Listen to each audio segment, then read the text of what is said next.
Welcome to Classroom Chronicle. I'm your host, Pete Braley. This is the show that highlights what's going on in schools that serve the children of New Bedford. And our guest today is no stranger to the show. It's always a pleasure to welcome Jim Benson, the president of Bishop Stang High School. Hi, Jim. Good to see you. Good. How are you? Another year's underway. Yeah. Yeah. Is this, I don't know, third or fourth appearance? You might have to get a plaque from me soon. I know. I do have to mention before we get started that I do the morning show on WSAR. So I heard a promo run the other day. You were on, what show was it? With the, South Coast Chamber. Yes. Yeah, with Mike O'Sullivan. Yep. And yeah. I heard you mention that you're already planning for next year, and you pointed out next year's class will be the class of 2030. 2030. So I guess we're well into the 21st century, right? Wow. Remember 2000, we were talking about 21st century learners and what would that look like, and here we are. We're going to be, we have our open house Sunday, October 19th. Mm-hmm. That's from 12 to 2. We have another one on Wednesday, November 5th from 6:30 to 8:30. And we'll be telling all the parents this is why your child, who's going to be a member of the class of 2030, should come to Bishop Stang. And is there any limit to how far out people can travel to go to Bishop Stang?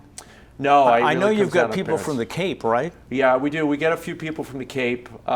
We get people from out in Warwick, Rhode Island. Okay. We get people up in Dighton, Rehoboth who come down. We have one family come down from Plymouth.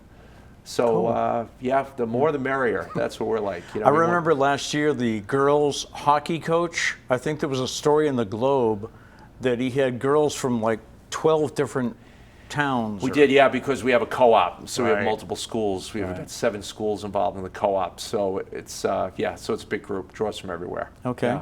A friend of mine told me about the strategic plan for Bishop Stang, and I thought we'd get into that a little bit here today. What's this all about? So it's good product. So every organization, especially nonprofit organizations, we need a strategic plan. What is our vision? What are our objectives that are going to be laid out for the next 5 years? So we brought in a company last year, a consulting company, Partners in Mission, that helped us create a grassroots effort that we would talk to the students, we would talk to the educators, we would talk to the parents about how they saw what we do well and give us feedback on what we could do better. Okay. So it was a 9-month process that started with that, okay, where are we now? Where are we? And when that year was 2024. In the fall of 2024, where is Bishop Stang now? And then from there, we decided to see, categorize, here's what we do well, here's what we could do better. And we did a full review of the school. We went the academic program, we went to advancement, to finance, to enrollment, to how do we market the school, student life, what we can do to improve the community. Right. And we came out with this pamphlet, it's about 12 pages, that lays out the groundwork for the next 5 years on what we would like to accomplish in every area. It's on our website. It's on a flip book on our website so people can access it. It says, strategic plan, invest in excellence. And it's not really just a plan for the 5 years, but for us to get to year 100, we have to do well. We have to execute on the next 5 years. Right. So the words are bold. We're asking the community to come together to invest in us, to invest in the excellence that we produce every year. Many of our seniors last year graduated, went on to college, and we earned up over $19 million in college scholarships. Wow. That's the excellence we talk about. We talk about the commitment that our teachers have. They do more with less. That's the excellence we talk about, the commitment we talk about. Did anything surprise you coming out of this? No, I if anything, pleasantly surprised. Okay. I would say just the energy behind it. The fact that 44 people joined in to help create this plan. We had a big retreat one weekend, and we had a big list. We had multiple, we had brainstorming sessions, and we had to really cut those lists down to what that plan is right now. So I would say just the enthusiasm was a pleasant surprise.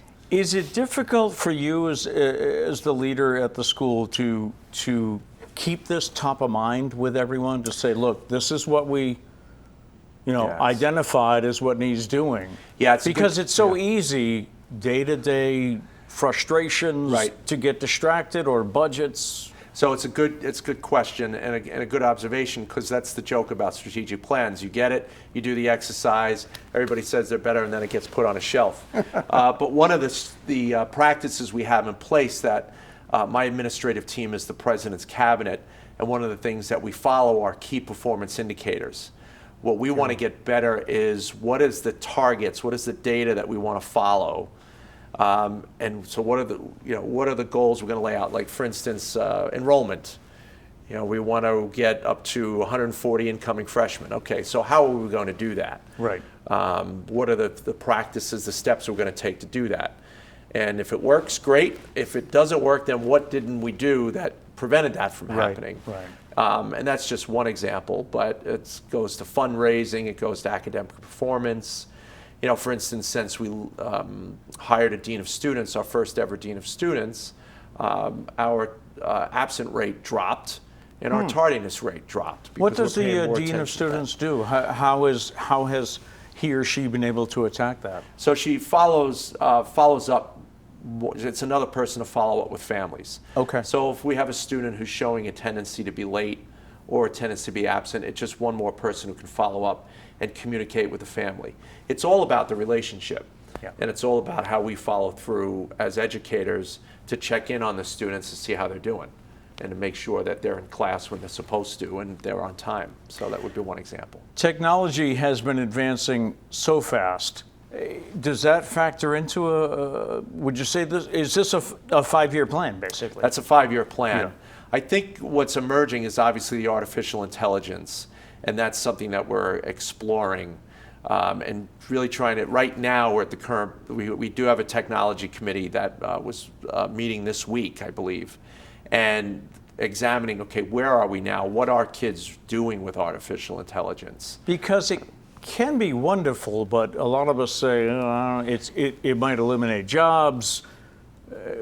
It's easy for children to write a paper now, right? Right. With AI. Yeah, so I think that's what we're examining, and we're all learning that together. The educators are learning that along with the students about what is appropriate use. Okay. So I think that's it's to be continued on that, a work in progress, certainly. I also understand you wanted to talk about the Spartan Global Academy. What is that? Yeah, so we are taking steps to present more hands-on learning opportunities for our students. One of the goals is to get them more out of the building and exploring life and what's around us. Right. In this case, though, it's not just exploring locally, but it's going globally.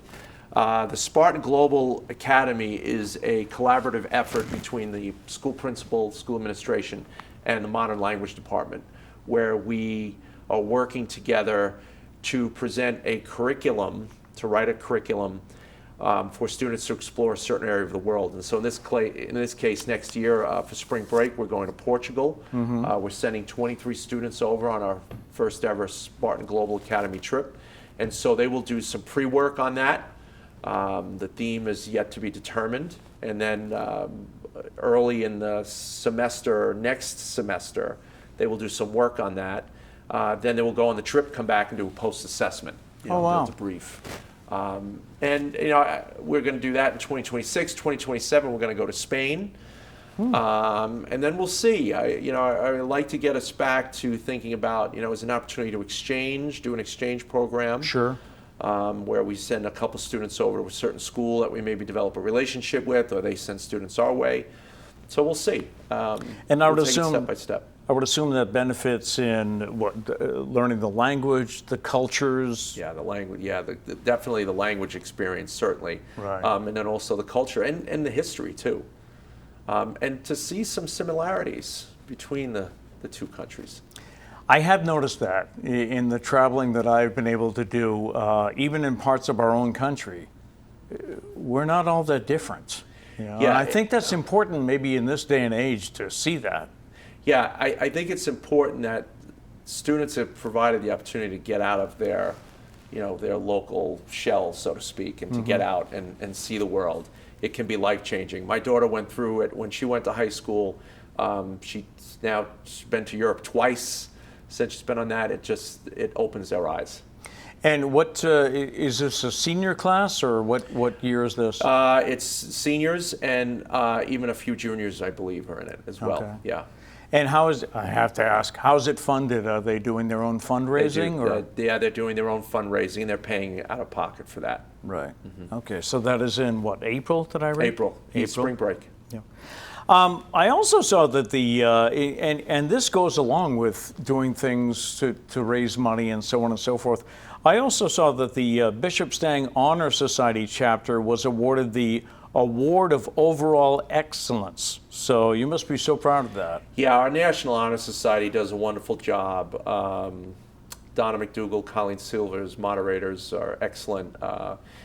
They are, when the students get into National Honor Society, they're reminded of that it's about scholarship, it's about service, giving to others, and seeing beyond yourself. And I think what they do with the Rockathon is extraordinary, the amount of food that they raise. I think it's over 7,000 pounds of food. Yeah. And the way they market it, it's great. They get their friends to come in, families to come in. Right. And it's a real feel-good because we're helping others, especially as we're getting closer to Thanksgiving. It has real meaning for the students involved. Over 4,500 hours of verified service. Yes. What are they doing? Do you know? Yeah, they go out into the community, whether it's tutoring, whether it's working with the elderly. They, give of themselves, whether they're working. We have a great partnership with My Brother's Keeper. We had a number of students that just worked their South Coast Soiree, which was a wonderful fundraiser for them. Okay. So we have a great partnership. Eric Miller and the team over there just do a wonderful job of providing opportunity for our kids to see beyond themselves. That's, I think, the biggest piece. Right. That we want kids to, when they come in as 9th and 10th graders, they're all looking within, right? Who am I? But then they hit this maturity phase where they get to say, all right, now I know who I am, now what am I going to be? And you start to see that in 11th and 12th grade. And that's where they start to develop the confidence because they realize their talents can help others and have an impact. Do you think a lot of that is tied to the Catholic school education? Yes, I think faith-based, that's what they're learning in the gospel. Because I know that's very important to you. We've talked in the past and about how your background and everything, and the religious education aspect is a big thing with you. It is. They take 4 years of theology. We go to Mass at least once a month. Mm-hmm. The scripture theme, Corinthians 16:14, do everything in love. And so those 4 words, that's a challenge, right? Yeah. What does that mean? Yeah.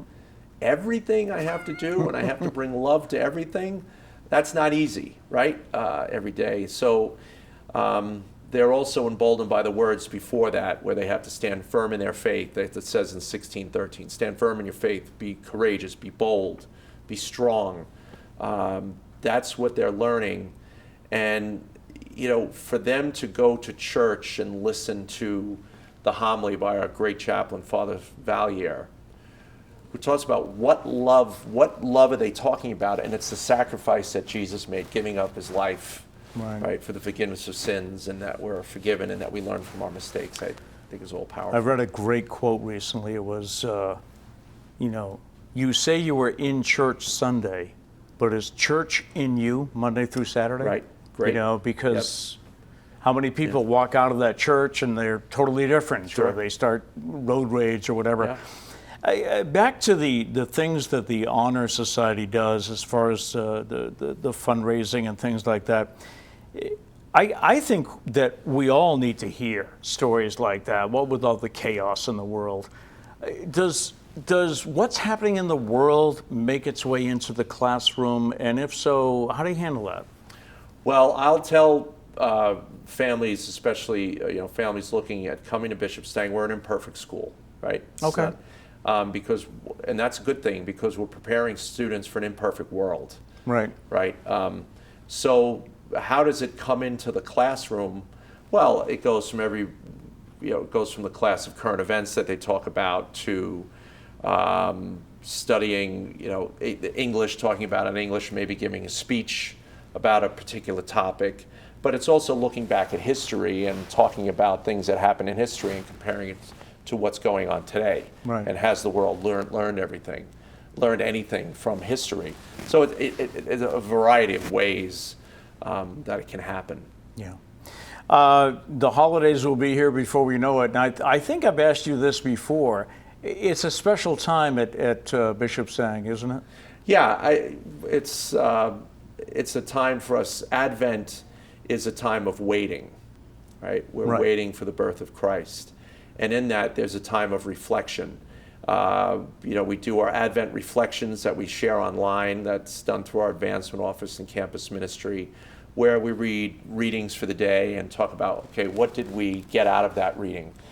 What I think the lesson that prayer can tell kids, the practical lesson, is about just slowing down, getting off the social media and just slowing down and just listening to the silence around you and being within your own thoughts. And that's what we're trying to encourage students to do about prayer. Everybody prays differently, and what is your way to pray? Right. And I think that's the thing that you can discover during the Advent season. Does Bishop Stang have a cell phone policy that I know a lot? You do? Mm-hmm. Yeah, okay. Not this school year, but last school year. Okay. And how does that work? First thing in the morning? So the students come in and they have to put their cell phone in the box in the front of the classroom. Okay. Then they go off to homeroom, because we do homeroom after first hour. Okay. And then they take the cell phone and put it in their homeroom, and it's in the box in the homeroom, and it stays there. Some students just decide to leave their phone in the car, or but the phones aren't out. We noticed it immediately last year, what a difference it was. I'm going to say, I've heard good feedback about that. It's been really positive. How so? More interaction? Yeah, more interaction. Yeah. There's something I think about students subconsciously.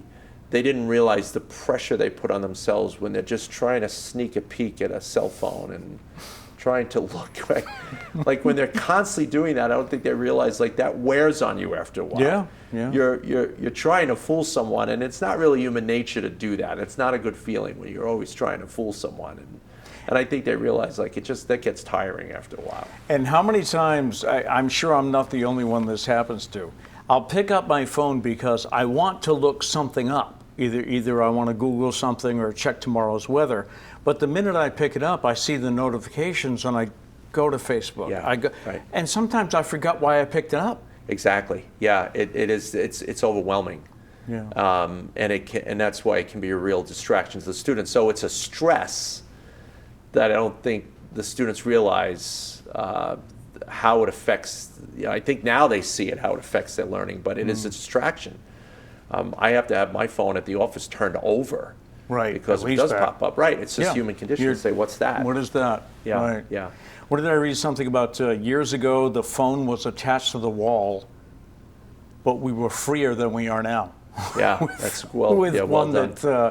With one that's in your pocket at all times. Remember how we used to complain when the cord only went a certain length in the kitchen, and you wanted it to go further because you might want to see something on the television and you can't. And it would get all stretched out and all tangled up. Yeah.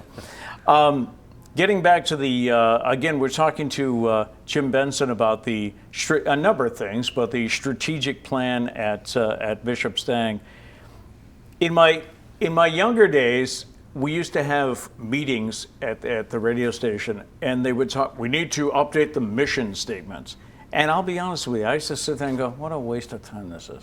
It's a freaking plaque on a wall, Mm-hmm. So again, this is something that you are held accountable. As far as things to accomplish each step of the way? Yeah, I would say the mission statement is important. We really should be starting off every meeting with our mission statement, because it's the why. Why do we do, what do we do? What's the big picture?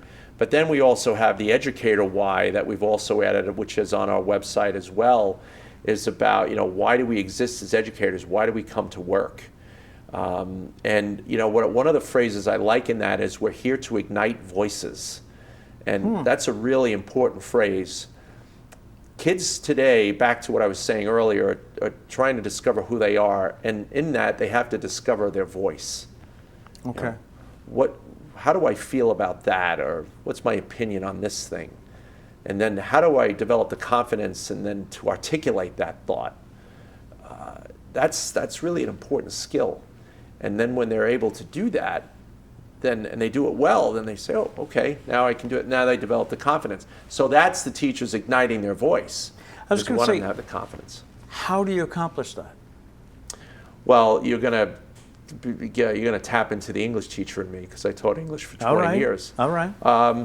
But it's getting students to back up what their opinion is. Like, they make a statement, okay, tell me why you feel that way. And don't just say because. What's your proof? What's your proof that that's right? So you're not coming at them with, no, that's not how it is. Right. You want to hear their I want to hear their what's side. right. So as an English teacher, it was, okay, what's your thesis statement? This is what I've got. This is the conclusion I've drawn from the reading. All right, now go prove it. How did you draw that conclusion? Okay. And then they have to write it, and they have to come up with that thought process. And I think all of our teachers do a really good job at challenging our students to back up what their thoughts are. How many years were you an English teacher? 20 years. 20 yeah. years? 20, yeah. Do you have a chance to get back in the classroom at all during the year? Yeah, that's... I understand you're incredibly busy. Yeah, so no, but what I do is I have lunch with the 11th graders. I'm going to be starting those in a few weeks in the fall, and then I Okay. have lunch with the 12th graders. So that conference room then gets to become my classroom. What do where you I talk answer about certain in questions. those, during those lunches? So the 11th graders, it's fun. So if they're watching, I'm going to probably give away the question I'll ask. But one of the things is I pretend that they're the new president at Bishop Stang 20 years into the future. And Interesting. and now that the new president, somebody like Pete Braley, brings him in for an interview and says 2 questions. What's one thing you're going to keep? And what's another thing you're going to change? And they give good feedback. Really thoughtful, respectful feedback. In fact, a few of the things we're acting on. I do something about the heat in the building. The heat in the building isn't really great, and it's very inconsistent. Okay, so last year we, for the first time in our school history, got a new furnace. That was on the plan for a number of years, but we were lucky to find the funding for it. Or I do something about the bathrooms. You don't want leaks in the pipes, and okay. Right. I'm happy to announce that we got a nearly $250,000 gift to renovate all the student bathrooms, and that's actually happening right now. We're doing it after school. We're doing it on weekends because the donor thinks it's really important that gets done, Sure. and not wait until the summer. Let's do it now, and thought outside the box about how we can get that done. So we're really fortunate that way. You've had a lot of advances and changes and upgrades, haven't you? Yeah, and it's just the tip of the iceberg, right? Really? Yeah. We don't have the luxury of getting state money or federal money that says, all right, you can go build a school. We don't just knock down and rebuild. We have to deal with the building we have. Now, it's a magnificent structure, but starting with the field, since 2021, we've invested $5.5 million in the school. That's good, but that's, again, just the beginning. We need to do more, and that's what that plan lays out. Coming out, well, okay, what are we going to do? Right. And where do those funds come from? Do you get help from the... You get donations, yeah. I mean, But do you get help from the diocese? The diocese will help to some degree, but now Right. we're a 501c3 now. That's right, So that we came have up to, recently, Yeah, so they expect us to manage our own finances, but they help when they can. Otherwise, it's fundraising. It's fundraising, Yeah. right? All that money for the field was fundraising. It was given by individuals and foundations. And that leads me into, what do you have to say to your alumni? I mean, you wouldn't be where you are. We need your help. Okay. We need you to stay engaged with us at Bishop Stang, and we have a number of alum who are. We invite you to come back into the school. I just met with an alum recently who's been very generous, who hadn't been in the school in 40 years. Really? Yeah. And I said, come on back. Come check it out. I want you to see your school. I want you to meet with the kids. I want you to interact with the students. It's homecoming week at Bishop Stang, right? And I had the privilege of speaking to the students about homecoming. What does it mean about coming home? Okay, we talk about that. We come home, right, to our school. That's great. But it's also a reminder that we stand on the shoulders of those who were in the home before us, right? So we have a lot of alum who come back. Right. But we stand on their shoulders because they were the first, for whatever they did, made the school better, and now it's our role in the year 67. What are we going to do to make the school better? And that really helps. We were talking earlier before the show began about the do you call it career days? We do, well, Okay. yeah, and next week we're going to announce the Spartan Connect program, where we're trying to Okay. really be more intentional, where Is that a is that a work? Yep. What's the word I want? it's a like job shadow opportunity. Yes. It is where we want alum to come in and talk about their career, but we're also looking for students to get the opportunity to go maybe shadow them for a day, maybe To a see week, if that's something they see if that's something they for want to them. do. And Right. that's a result of what we're doing in the strategic plan, is that we want to give, and we're going to go into this slowly, but we want to give students, especially our 11th and 12th grade students, an opportunity to get out and explore a career. Right. And so we want to make connections with local businesses, even other nonprofits, to get our students that experience. And we were also talking about how important it is to say, have a 20-something or 30-something come back, because today's students can relate more to them than someone my age. They can, but we don't want to discount the wisdom either. Right, Right. good Right? point, The wisdom good point. is, we have a number of alum who come back and share their wisdom and inspire others. And but I balance that definitely. We want the students to hear from those who have a lot of experience and those who are new experience, and even at the college level, come back and say, what has it been like? What would you have done differently? Right. The Spartan Parent Association is having a panel in November about bringing people in about the college application process and what that is, and so that's a good thing.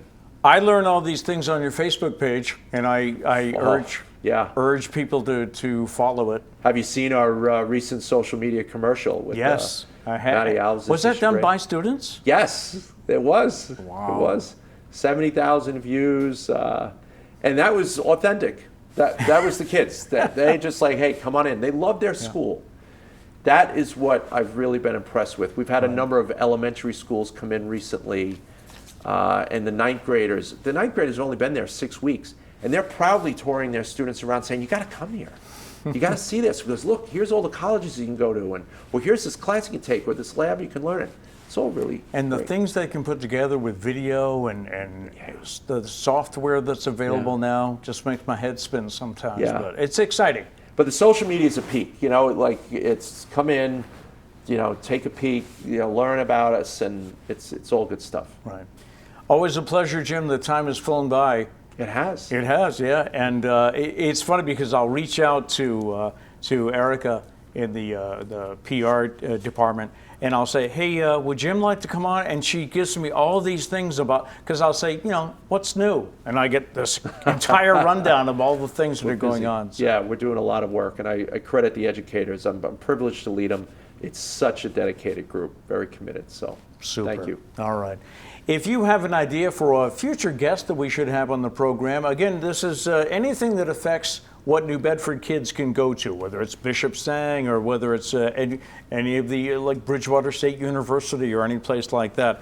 You can let me know. You can reach me on Facebook. I'm also on X. And you can email peter.braley@newbedford-ma.gov. Until next time, I'm Pete Braley. Take care.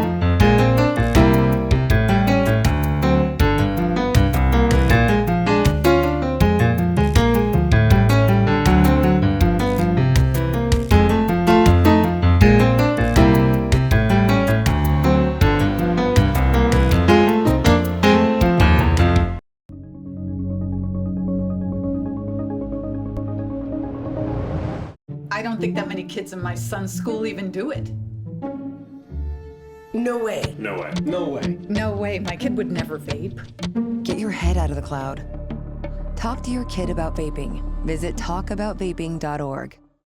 150 over 90. 180 over 111. 160 over 110. I had a stroke. This is what high blood pressure looks like. You might not feel its symptoms, but the results from a stroke are far from invisible or silent. If you've come off your treatment plan, get back on it, or talk with your doctor to create an exercise, diet, and medication plan that works for you. Go to loweryourhbp.org. If I would have followed a treatment plan, I would not be in this situation.